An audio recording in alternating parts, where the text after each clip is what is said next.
فرزند زہرا یہ حالات برے ہیں۔ کاشانۂ بصیرت ایک ایسا مکمل یوٹیوب چینل جس پر محروم بصارت کے لیے بالخصوص اور تمام افراد کے لیے بالعموم سینکڑوں کی تعداد میں اسلامی کتب دستیاب ہیں۔ لہذا گزارش ہے کہ آپ اپنی ذمہ داری نبھاتے ہوئے کاشانۂ بصیرت کو سبسکرائب کرنے کے ساتھ ساتھ بیل آئیکن کو پریس کیجیے تاکہ آپ علم کے حصول کے ساتھ ساتھ مذہب اہل بیت کی اشاعت میں بھی اہم کردار ادا کرتے رہیں۔ کاشانۂ بصیرت، کاشانۂ بصیرت، کاشانۂ بصیرت۔ فرزند زہرا یہ حالات برے ہیں۔ السلام علیکم ورحمۃ اللہ وبرکاتہ۔ سامعین، آپ سماعت فرما رہے ہیں آرزو جبرائیل، مؤلف ہیں حجت الاسلام مرزا باقر الحسینی، ترجمہ کیا ہے سید علی شیر نقوی صاحب نے۔ آج ہم آپ کے سامنے اس کی 11ویں ریکارڈنگ پیش کر رہے ہیں، صفحہ نمبر 255، اور بیان ہو رہا ہے 7ویں آرزو جو کہ حضرت جبرائیل علیہ السلام کی، کہ حاجیوں کو پانی پلانا، اور حاجیوں کے پانی پلانے کی ذیل میں ہی حج کا بیان جاری ہے، اور جو ہم نے جہاں سے 10ویں ریکارڈنگ میں منقطع کیا تھا اس کو لے کے ہم آگے بڑھ رہے ہیں کہ جب ہمیں یہ معلوم ہو گیا کہ بہترین صدقہ اور لوگوں پر احسان کرنا ان کو پانی پلانا ہے، تو کیا بہتر ہے کہ یہ احسان موسم حج میں حاجیوں پر کیا جائے جب پیاس ان کو بے حال کر دیتی ہے اور بہت زیادہ اثر انداز ہوتی ہے۔ خانہ خدا کے زائرین خود بھی اس حقیقت سے آشنا ہیں اور اس عظیم ثواب کی جس کی آرزو حضرت جبرائیل علیہ السلام کر رہے ہیں اس سے غافل نہ رہیں۔ اس بحث کے خاتمے میں مناسب ہوگا کہ ہم متفرقات پر بھی غور کریں تاکہ یہ جامع بحث مکمل کی جا سکے۔ متفرقات صفحہ نمبر 256۔ آئیے دیکھتے ہیں کہ مکہ اور مدینہ شہروں کے جغرافیائی محل و وقوع کیا ہیں اور ان کے ناموں کو رکھنے کی وجوہات کیا ہیں۔ امید ہے کہ یہ معلومات حجاج کرام کے لیے خصوصی طور پر اور عام مسلمانوں کے لیے عمومی طور پر فائدہ مند ہوگی۔ شہر مکہ، یہ شہر مقدس مختلف ناموں سے مشہور ہے۔ یہ شہر مقدس مختلف ناموں سے مشہور ہے۔ قرآن مجید میں اس کے لیے 4 نام لیے گئے ہیں۔ نمبر 1 مکہ، نمبر 2 ام القریٰ، نمبر 3 بکہ، نمبر 4 بلد الامین۔ لفظ مکہ مکہ سے نکلا ہے، میم کے اوپر پیش، کاف الف کا اور حمزہ، اور مکہ کا مطلب تالی بجانا ہے۔ زمانے جاہلیت میں جب لوگ اس کے طواف کے لیے آتے تھے تو اس وقت نماز سے تو وہ آشنا نہ تھے، سجدہ کرنا جانتے نہ تھے، لہٰذا وہ فقط تالی بجا کر اور مخصوص آواز نکال کر اپنی عقیدت کا اظہار کرتے تھے۔ اسی وجہ سے اس شہر کو مکہ کہا گیا۔ ام القریٰ میں ام کے معنی ماں کے ہیں اور قریٰ قریے کی جمع ہے۔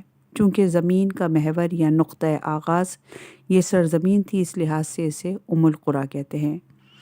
اور بکہ کا مطلب کا مادہ بک بوزن فک سے ہے، جس کا مطلب ازدحام مردم یا اجتماع افراد ہے۔ اس کو بکہ اسی واسطے کہا گیا کہ یہاں لوگوں کا اجتماع باقی شہروں کی نسبت ہمیشہ زیادہ ہوتا تھا۔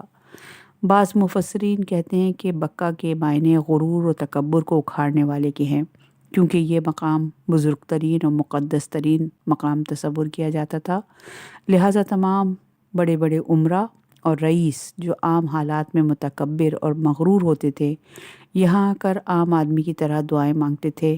اس طرح ان کو غرور و تکبر کو مٹانے والا تصور کیا جاتا تھا۔ بلد الامین کے معنی ہیں امن والا شہر۔ یہ شہر زمانہ جاہلیت میں بھی امن اور سلامتی والا شہر تصور کیا جاتا تھا۔ یہاں پر کسی کو کسی دوسرے پر زیادتی کا حق نہ تھا، یہاں تک کہ قاتل اور مجرم کو بھی یہاں آ کر اپنے آپ کو امن میں پاتے تھے۔ یہ سرزمین دین اسلام میں غیر معمولی اہمیت کی حامل ہے۔ جب یہاں کے حیوانات، درخت اور پرندے امن میں ہیں تو انسان تو بہرحال اشرف المخلوقات ہے، وہ امن میں کیوں نہیں ہوں گے؟ معنی کعبہ۔ امام جعفر صادق علیہ السلام سے سوال کیا گیا کہ کعبے کو کعبہ کیوں کہتے ہیں؟ آپ نے فرمایا کیونکہ اس کے 4 کونے اور مربع شکل ہے۔ پوچھا گیا کہ اس کے کونے 4 کیوں ہیں اور یہ مربع شکل کیوں ہیں؟ آپ نے جواب دیا کہ یہ بیت المعمور کی شکل پر ہے اور اس کے بھی 4 کونے ہیں۔ پھر سوال کیا گیا کہ بیت المعمور کے 4 کونے کیوں ہیں؟ آپ نے جواب دیا کہ بیت المعمور عرش کی شکل میں ہے۔ پھر سوال کیا گیا کہ عرش کے 4 کونے کیوں ہیں؟ تو آپ نے جواب میں فرمایا کہ اسلام کی بنیاد 4 کلموں پر ہے جو یہ ہیں: سبحان اللہ والحمد للہ ولا الہ الا اللہ واللہ اکبر۔ بیت الحرام کے معنی۔ حنان کہتے ہیں کہ میں نے امام جعفر صادق علیہ السلام کی خدمت میں عرض کیا کہ خانہ خدا کو بیت الحرام کیوں کہتے ہیں؟ آپ نے جواب دیا اس واسطے کہ اس میں مشرکین کا داخلہ منع ہے یا داخل ہونا حرام ہے۔ بیت العتیق کے معنی۔ امام محمد باقر علیہ السلام سے سوال کیا گیا کہ بیت اللہ کو بیت العتیق کیوں کہا جاتا ہے؟ آپ نے جواب دیا کہ یہ گھر آزاد ہے اور کسی کے بھی زیر اثر نہیں۔ عتیق کے معنی لوگوں کے شر سے آزاد کیا ہوا کے ہیں۔ ایک اور روایت میں کہا گیا کہ عتیق کے معنی طوفان نوح سے غرق ہونے سے آزادی بھی ہے۔ خانہ کعبہ۔ ابو بصیر امام جعفر صادق علیہ السلام سے روایت کرتے ہیں کہ آپ نے فرمایا کہ دین بھی اس وقت تک قائم ہے جب تک خانہ کعبہ قائم ہے۔ خانہ خدا عین دنیا کے وسط میں ہے۔ امام جعفر صادق علیہ السلام سے سوال کیا گیا کہ خانہ خدا دنیا کے عین وسط میں کیوں واقع ہے؟ آپ نے جواب میں فرمایا کہ اس کی وجہ یہ ہے کہ خانہ خدا پہلا نقطۂ زمین ہے۔ اس مقام کے بعد زمین کو اس طرح پھیلایا گیا کہ یہاں سے مشرق اور مغرب کا فاصلہ مساوی ہو گیا۔ حج کے معنی کیا ہیں؟ ایک شخص نے حج کے معنی کیا ہیں؟ ایک شخص نے امام محمد باقر علیہ السلام سے سوال کیا کہ زیارت خانہ خدا کو حج کیوں کہا جاتا ہے؟ آپ نے فرمایا کہ حج کے معنی کامیابی کے ہیں، یعنی فلاں اس عمل سے زیادہ زیارت خانہ خدا میں کامیاب ہوا۔ حرم کی حدود اور اس کی وجہ۔ حرم کعبہ کی حدود مختلف سمتوں میں مختلف ہیں اور اس حرمت کی وجہ کیا ہے؟ یہ وہ سوالات ہیں جن کے بارے میں امام رضا علیہ السلام سے سوال پوچھا گیا۔ آپ نے جواب میں فرمایا کہ میں نے اپنے والد بزرگوار سے پوچھا کہ حرم کی حدود کعبے سے مختلف سمتوں میں کم اور زیادہ کیوں ہیں اور اس حرمت کی وجہ کیا ہے؟ تو میرے والد بزرگوار امام موسیٰ کاظم علیہ السلام نے فرمایا جب حضرت آدم علیہ السلام کو جنت سے زمین کی طرف بھیجا گیا تو وہ کوہ ابو قبیس پر اترے، اور چونکہ وہ اس وقت تنہا تھے تو انہوں نے اپنے رب سے اس تنہائی اور وحشت کی شکایت کی۔ پروردگار نے ایک سرخ یاقوت ان کی دل لگی کے لیے بھیجا۔ حضرت آدم نے اس یاقوت کو جہاں اب خانہ کعبہ ہے رکھا۔ اس یاقوت میں سے نکلنے والی روشنی نے حضرت آدم علیہ السلام کو اپنی طرف متوجہ کیا۔ حضرت آدم نے بھی اب مختلف سمتوں میں سیر شروع کی اور گھومنا شروع کیا۔ اس یاقوت کی روشنی چاروں طرف پھیل گئی اور جہاں جہاں تک اس یاقوت سرخ کی روشنی پھیلی وہیں تک حرم کی حدود مقرر کی گئی۔ سب سے پہلے جس کسی نے حرم کی حدود مقرر کر کے ان کی نشاندہی کی وہ حضرت ابراہیم علیہ السلام تھے۔ حضرت ابراہیم علیہ السلام نے اس حدود کا تعین حضرت جبرائیل کی مدد سے فرمایا۔ 8ویں تاریخ کو ترویہ کیوں کہتے ہیں؟ کتاب فقہ جلد 2 صفحہ نمبر 127 پر 8 ذی الحج کو یوم ترویہ کہنے کی وجہ یہ بیان کی گئی کہ بہت عرصے پہلے عرفات میں پانی نہ تھا۔ لوگ عرفات میں اپنے لیے پانی مکہ سے لاتے تھے، اور چونکہ 8 تاریخ کو حاجی مکے سے عرفات کے لیے نکلتے ہیں، اس وقت ایک دوسرے کو پانی ساتھ لے جانے کی یاد دہانی کرواتے تھے اور کہتے تھے کہ تروتیم یعنی پانی اٹھائیے، پانی اٹھائیے۔ اس واسطے اس دن کو ترویہ کا نام دیا گیا۔ تلبیہ کب شروع ہوئی؟ کتاب فقہ جلد 2 صفحہ نمبر 212 پر درج ہے کہ امام حسن عسکری علیہ السلام نے فرمایا کہ جب اللہ نے امت محمدی کو ندا دی کہ اے امت محمدی تو تمام امتیں جو باپوں کی پشتوں میں تھیں اور ماؤں کے رحموں میں تھیں، انہوں نے کہا جواب میں، لبیک اللہم لبیک لا شریک لک لبیک ان الحمد والنعمہ لک والملک لا شریک لک لبیک۔ پس اللہ نے اس جواب کو شاعر حج قرار دیا۔ ثواب تلبیہ، صفحہ نمبر ہے 261۔ کتاب اصول کافی جلد چہارم صفحہ 337 اور کتاب فقی جلد دوم صفحہ 131 پر امام محمد باقر علیہ السلام سے روایت کی گئی ہے کہ آپ نے فرمایا، جو احرام کی حالت میں خدا کی خوشنودی کے لیے 70 مرتبہ تلبیہ پڑھے گا، پروردگار ہزار فرشتے ان پر گواہ بنائے گا کہ وہ آتش اور نفاق سے دور ہوگا، اور ہر مرتبہ تلبیہ پڑھنے سے 10 نیکیاں عطا کی جائیں گی اور 2 گناہ معاف کر دیے جائیں گے۔ مسجد الحرام کی خاص باتیں، مرحوم کلینی کتاب اصول کافی میں روایت نقل کرتے ہیں کہ جب ایک مومن حج کے قصد سے گھر سے نکلتا ہے اور مسجد الحرام میں داخل ہوتا ہے، پھر خانہ خدا کا طواف کرتا ہے، طواف واجب بجا لاتا ہے اور مقام ابراہیم پر 2 رکعت نماز ادا کرتا ہے، تو اللہ تعالیٰ کی جانب سے ایک فرشتہ اس شخص کے شانوں پر ہاتھ رکھ کر کہتا ہے، اے حاجی، تیرے گزشتہ گناہ معاف کر دیے گئے، آئندہ کے لیے فکر کر اور محتاط رہ۔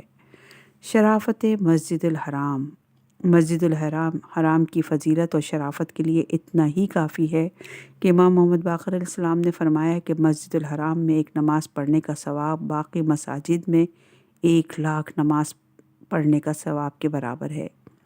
امام جعفر صادق علیہ السلام نے فرمایا کہ اللہ تعالیٰ نے خانہ کعبہ کے اطراف میں 120 باب رحمت اپنے بندوں کے لیے قائم کر دیے ہیں، جن میں سے 60 دروازے طواف کرنے والوں کے لیے ہیں، 40 دروازے نماز پڑھنے والوں کے لیے ہیں اور 20 دروازے صرف زیارت کرنے اور دیکھنے والوں کے لیے ہے۔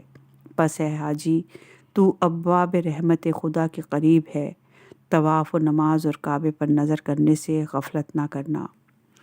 طواف خانہ خدا، اسماعیل خصمعی امام جعفر صادق علیہ السلام کی خدمت میں حاضر ہوا اور عرض کیا، جب ہم مکہ پہنچے تو میرے ساتھی سیدھے خانہ خدا میں طواف کے لیے چلے گئے، جبکہ میں ان کے اور اپنے سامان کو نزدیک جائے سکونت پر اتارنے کے لیے چلا گیا، اس لیے میرے طواف میں کچھ تاخیر ہو گئی۔ امام نے فرمایا، سب سے زیادہ ثواب تو نے لے لیا، یعنی تو نے حاجیوں کی خدمت بھی کی اور خود بھی طواف کیا۔ ایک طواف سب کے لیے، ابراہیم حضرمی اپنے والد سے نقل کرتے ہیں کہ انہوں نے کہا، میں مکہ سے مدینہ لوٹا، میں نے مسجد النبوی میں امام موسیٰ ابن جعفر علیہ السلام کو دیکھا کہ وہ ممبر اور قبر کے درمیان بیٹھے ہوئے تھے۔ میں نے ان کی خدمت میں عرض کیا، ابن رسول اللہ، اکثر ایسا ہوتا ہے کہ جب میں مکہ جاتا ہوں تو کوئی مجھ سے کہتا ہے کہ ایک طواف اور 2 رکعت نماز میری طرف سے بجا لانا، میں ان کو بجا لانے میں غفلت کر جاتا ہوں اور اپنے دینی بھائی کی درخواست پر عمل نہیں کر سکتا ہوں۔ جب واپس لوٹتا ہوں تو میری سمجھ میں نہیں آتا کہ ان کو کیا جواب دوں۔ آپ نے فرمایا، جب تم مکہ جاؤ اور اپنے اعمال سے فارغ ہو جاؤ تو ایک طواف اور کرو اور 2 رکعت نماز پڑھو، پھر اس طرح کہو، پروردگار، یہ طواف اور 2 رکعت نماز میرے والد، والدہ، میری زوجہ، میرے بچوں، میرے خاص الخاص عزیزوں، دوستوں اور تمام اہل شہر کی طرف سے ہے جو آزاد ہیں یا غلام، سفید رنگ والے ہیں یا سیاہ رنگ والے۔ اگر اس طرح تم نے عمل کیا تو پھر کوئی عیب نہیں کہ تم ہر ایک اہل محلہ، دوست اور رشتہ دار سے کہو گے کہ میں نے تمہارے لیے طواف بھی کیا اور نماز بھی پڑھی۔ مقام ابراہیم، مسجد الحرام میں دوسرا خاص مقام ابراہیم علیہ السلام ہے کہ جہاں حضرت ابراہیم علیہ السلام کے پاؤں کے نقش پتھر پر ثبت ہوئے۔ اس مقام کی عظمت و شرافت کے لیے بس یہی کافی ہے کہ ہر طواف کرنے والے پر لازم ہے کہ نماز طواف واجب کو اس مقام کے پیچھے ادا کرے۔ امام محمد باقر علیہ السلام نے فرمایا کہ مقام ابراہیم کی پشت پر 2 رکعت نماز ادا کرنا برابر ہے 6 غلاموں کو آزاد کرنے کے اور 2000 رکعت نماز مقبول کے۔ حجر اسود، حجر اسود یعنی سیاہ رنگ کا پتھر جو بیضوی شکل میں ہے اور کعبے کے شرقی رکن میں حضرت ابراہیم علیہ السلام کے دست مبارک سے نصب کیا گیا تھا۔ طواف یہیں سے شروع کیا جاتا ہے اور یہیں پر ختم ہوتا ہے۔ حماد بن عثمان کہتے ہیں کہ ایک شخص امام جعفر صادق علیہ السلام کی خدمت میں حاضر ہوا اور کہنے لگا، یبن رسول اللہ، حجر اسود پر ہاتھ ملنے کے بارے میں فرمائیے۔ آپ نے فرمایا، پیغمبر خدا حجر اسود پر اپنا ہاتھ پھیرتے تھے۔ اس شخص نے کہا، قبلہ، آپ اپنا ہاتھ حجر اسود پر کیوں نہیں پھیرتے؟ آپ نے جواب دیا، میں نہیں چاہتا کہ میری وجہ سے کسی کو اذیت پہنچے۔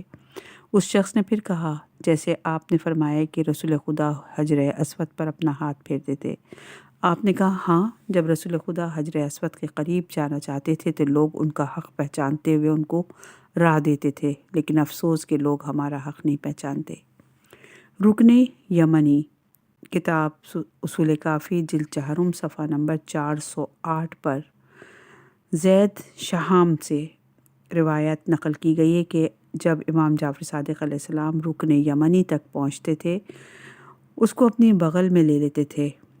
آپ نے فرمایا کہ رسول خدا کا ارشاد ہے کہ جب بھی میں رکن یمنی تک پہنچتا تھا جبرائیل مجھ سے پہلے رکن یمنی کو بغل میں لیے ہوتے تھے۔ ایک اور حدیث میں آپ کا فرمان ہے کہ جب سے اللہ تعالیٰ نے زمین و آسمان کو خلق کیا اسی روز سے ایک فرشتہ رکن یمنی پر معین ہے جس کا اور کوئی کام نہیں سوائے اس کے کہ وہ تمہاری دعاؤں پر آمین کہے۔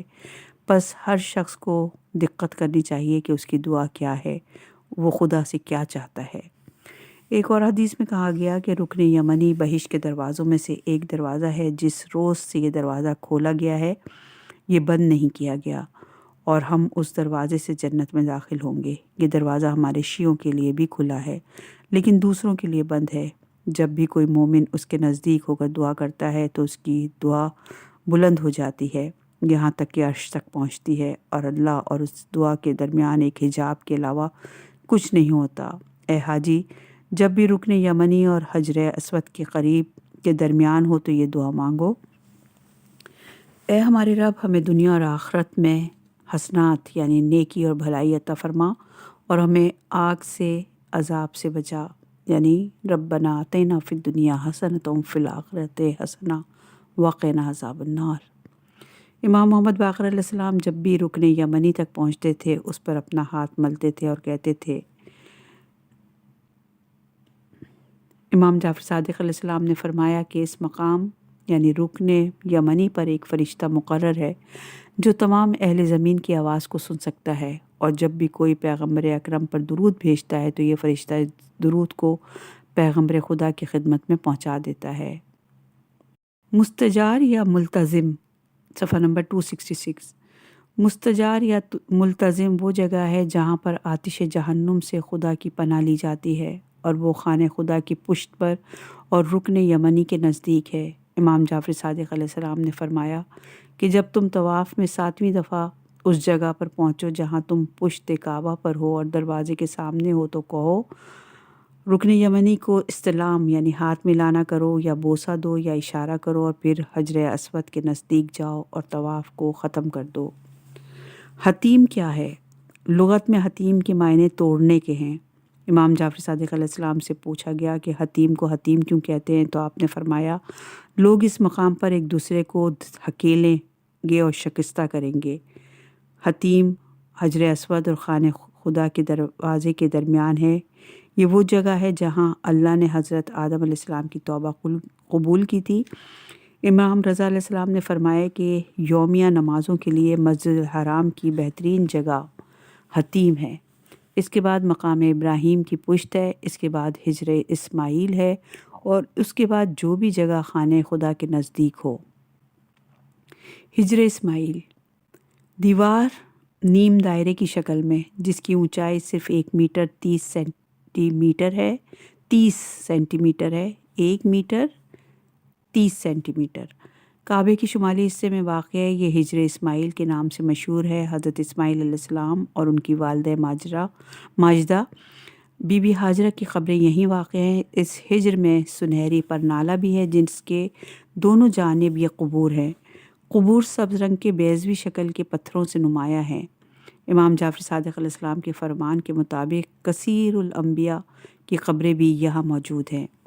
سنہری پرنالہ، یہ پرنالہ خانہ کعبہ کے شمالی حصے میں واقع ہے اور بارش کا پانی اسی کے ذریعے سے حجر اسماعیل پر گرتا ہے۔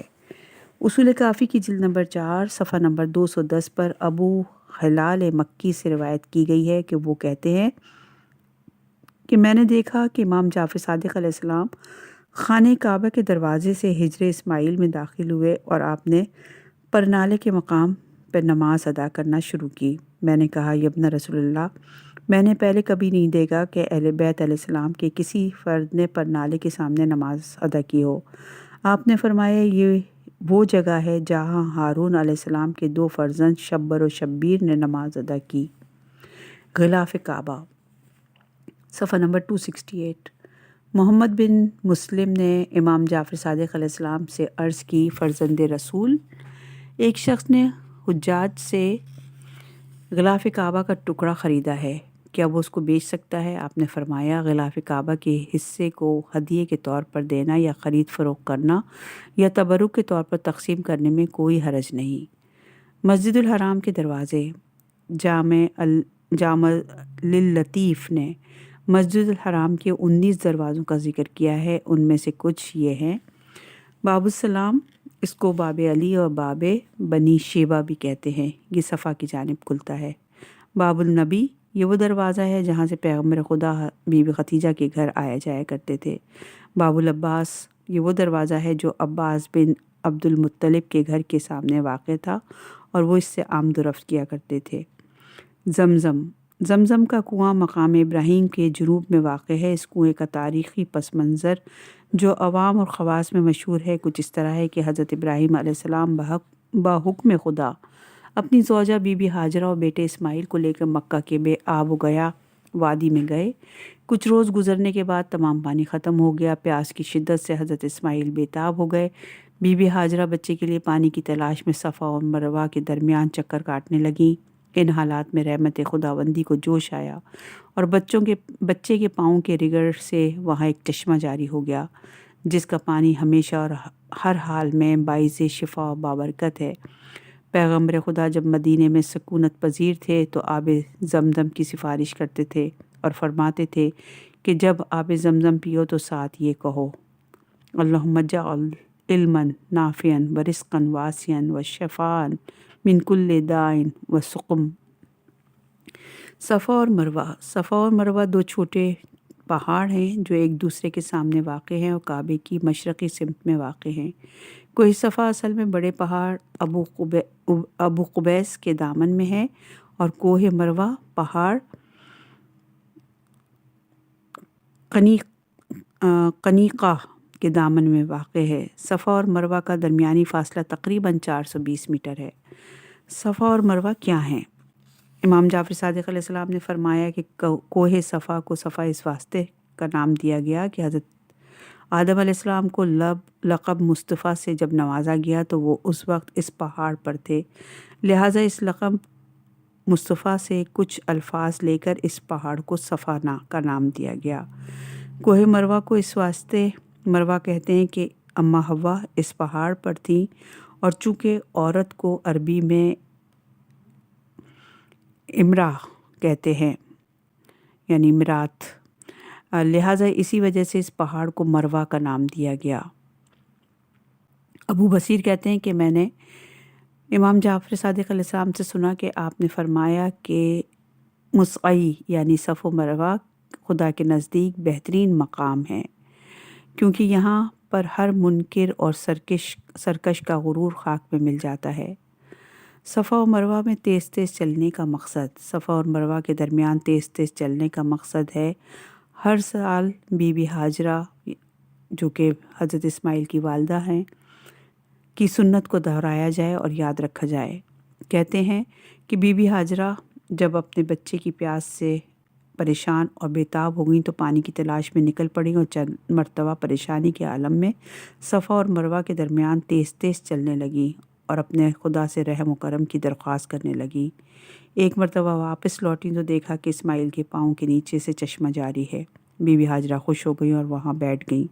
بی بی ہاجرہ نے چونکہ ان سخت ترین حالات میں بھی اللہ تعالیٰ کی اور اپنے شوہر کی اطاعت کی، لہٰذا اللہ تعالیٰ نے ان کی اور ان کے بیٹے کی حفاظت کی اور ان کا نام ہمیشہ ہمیشہ کے لیے زندہ جاوید بنایا، اور ان کی سنت کو مسلمانوں کے لیے حج کے دوران واجب قرار دے دیا۔ عرفات ایک وسیع اور ہموار میدان ہے جو مکہ کے شمال میں 24 کلومیٹر پر واقع ہے، اور یہ حرم کی حدود سے باہر ہے۔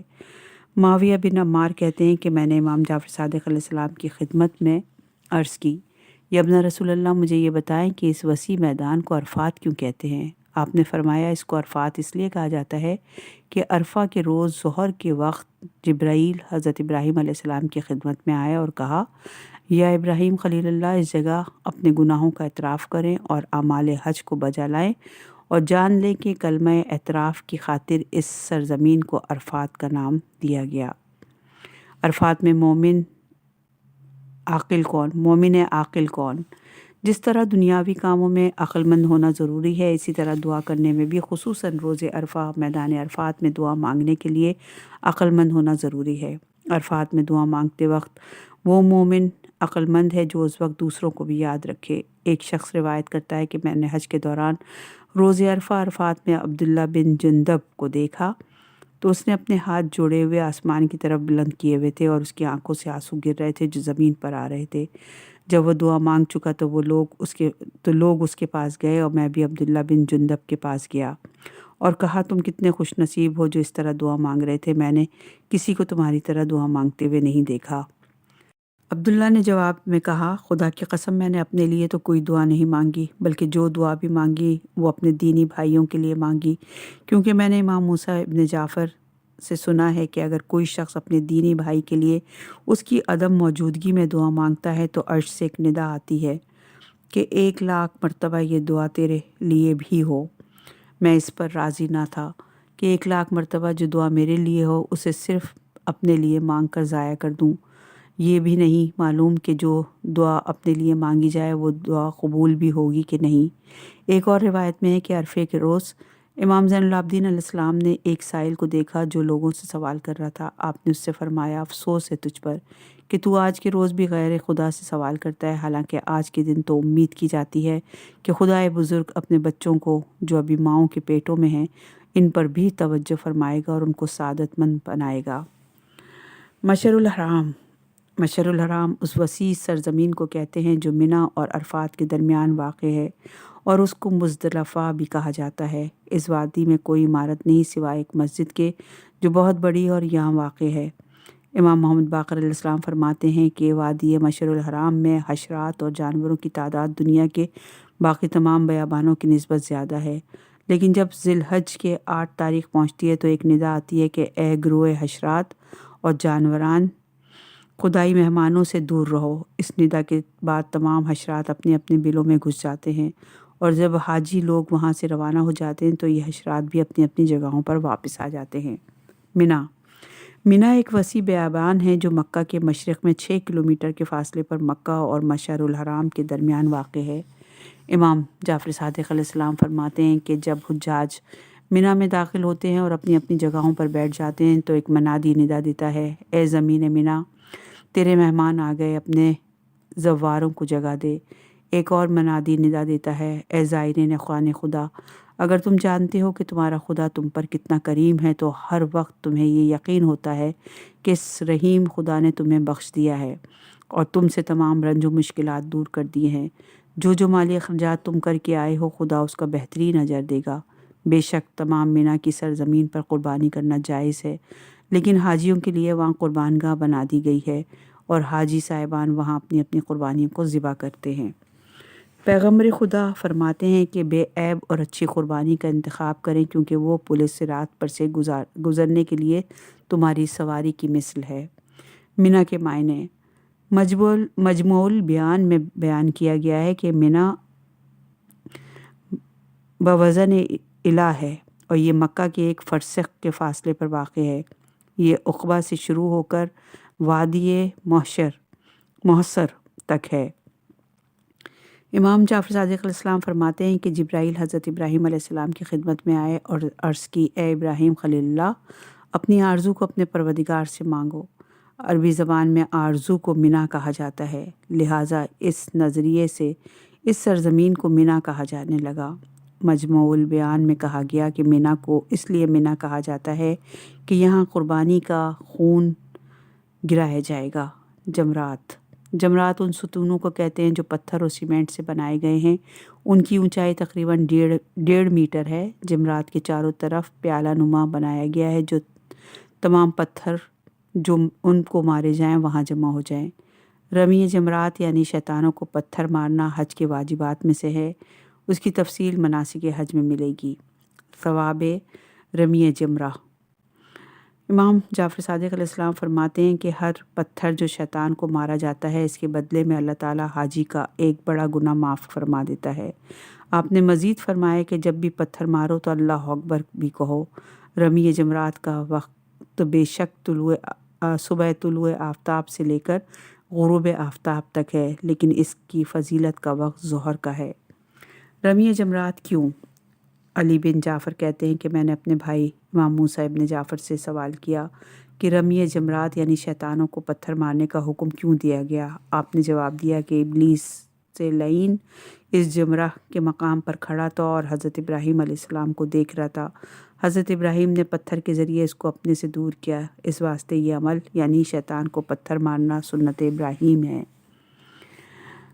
مکہ معظمہ میں مزارات، مقبرۃ الحجون یا قبرستان ابو طالب والد گرامی علی علیہ السلام، یہ مقبرہ بنی ہاشم کے نام سے بھی مشہور ہے اور اس مقبرے میں چند قبور ہیں۔ نمبر 1 قبر شریف حضرت ابو طالب، نمبر 2 قبر شریف عبد المطلب، نمبر 3 قبر شریف عبد مناف، نمبر 4 قبر شریف بی بی خدیجہ الکبریٰ ام المومنین علیہ السلام۔ مساجد معروف مکہ، مسجد الحرام جس کی فضیلت اور عظمت کی مثال دنیا میں نہیں ملتی، اس مسجد میں ایک نماز پڑھنے کا ثواب 1,00,000 نمازیں دوسری مسجد میں پڑھنے کے برابر ہے۔ مسجد ابراہیم، یہ وہ مسجد ہے جو کوہ ابو قبیس پر واقع ہے۔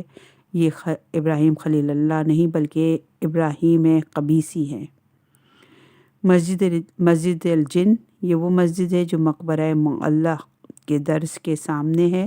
اس جگہ پر جنوں کے ایک گروہ نے رسول اللہ کے ہاتھ پر بیعت کی تھی، اسی مناسبت سے اس مسجد کو مسجد البیت بھی کہا جاتا ہے۔ مسجد منا، مسجد خیف بہت معروف مسجد ہے جس کے وسط میں ایک قبہ یا مینارہ دیکھا جا سکتا ہے۔ اس قبے میں ایک محراب ہے جس کے بارے میں کہا جاتا ہے کہ یہ محراب رسول خدا ہے۔ حضور نے حجۃ الوداع کے سفر کے دوران اپنا خیمہ وہاں نصب کیا تھا۔ امام جعفر صادق علیہ السلام فرماتے ہیں کہ جہاں تک ممکن ہو منا میں نماز مسجد خیف میں ادا کرو، کیونکہ 1000 پیغمبروں نے وہاں نماز ادا کی۔ اس مسجد میں 100 رکعت نماز پڑھنے کا ثواب 70 سال کی عبادت کے برابر ہے۔ معائن مسجد خیف، معاویہ بن عمار کہتے ہیں کہ میں نے امام جعفر صادق علیہ السلام کی خدمت میں عرض کی، ابن رسول اللہ مسجد خیف کے معائنے کیا ہیں؟ آپ نے فرمایا یہ منا کا سب سے اونچے مقام پر بنائی گئی ہے، اور چونکہ جو جگہ سب سے اونچی ہو اسے خیف کہتے ہیں، اسی لیے اس مقام پر مسجد کو مسجد خیف کہتے ہیں۔ مسجد بیہ، یہ وہ مسجد ہے جو جمرہ کے قریب عقب میں واقع ہے۔ کہتے ہیں کہ اس مسجد میں انصار کی ایک جماعت نے عباس بن عبد المطلب کے سامنے رسول خدا کی بیعت کی تھی۔ مسجد النہر، یہ مسجد جمرہ اول اور جمرہ دوم کے درمیان واقع ہے۔ رسول خدا نے وہاں نماز پڑھی اور اپنی قربانی کو اس مسجد کے قریب ذبح کیا۔ حضرت علی علیہ السلام سے روایت کی گئی ہے کہ حضرت ابراہیم علیہ السلام نے بھی اپنی قربانی کو یہاں ذبح کیا تھا، اس لحاظ سے اسے مسجد الکبش بھی کہا جاتا ہے۔ مسجد الکوثر، یہ مسجد منا کے وسط میں واقع ہے۔ اگر کوئی عرفات جا رہا ہو تو یہ مسجد اس کے دائیں جانب آتی ہے، اور کہا جاتا ہے کہ سورہ کوثر اسی مقام پر نازل ہوئی تھی۔ مسجد عرفہ، یہ مسجد وادی نمرہ میں واقع ہے۔ بعض لوگ اسے مسجد ابراہیم خلیل اللہ بھی کہتے ہیں۔ مسجد تنیم، یہ مسجد مکہ سے 9 کلومیٹر دور واقع ہے۔ اس کو مسجد عمرہ بھی کہتے ہیں کیونکہ رسول خدا صلی اللہ علیہ وآلہ وسلم نے حکم دیا تھا کہ بی بی عائشہ عمرے کے لیے وہاں محرم ہوں۔ مسجد جورانہ یہ وہ مسجد ہے جہاں رسول خدا صلی اللہ علیہ وآلہ وسلم فتح مکہ کے سال عمرے کے لیے محرم ہوئے، یعنی یہاں سے احرام باندھا۔ مکہ کے پہاڑ کوہ ابو قبیس، یہ پہاڑ کوہ صفا سے متصل ہیں۔ کہتے ہیں کہ چند پیغمبروں کی قبریں بھی اس پہاڑ پر واقع ہیں۔ اس کوہ پر جو دعا مانگی جاتی ہے مستجاب ہوتی ہے۔ اس کے علاوہ شق القمر یعنی چاند کے 2 ٹکڑے کرنا بھی اسی کا واقعہ بھی اسی پہاڑ پر ہوا تھا۔ کوہ ہرا یہ ایک لمبا پہاڑ ہے جو مکہ کے کافی محیط پر واقع ہے۔ غار ہرا جہاں پیغمبر خدا عبادت کیا کرتے تھے اور اپنے رب کے ساتھ راز و نیاز کی باتیں کرتے تھے، اس پہاڑ پر واقع ہے۔ کوہ ثور یہ شہر مکہ کے زیریں حصے میں واقع ہے اور مکہ سے تقریباً 2 فرسخ دور ہے۔ غار ثور جہاں پیغمبر خدا نے حضرت ابوبکر کے ہمراہ پناہ لی تھی، اسی پہاڑ میں واقع ہے۔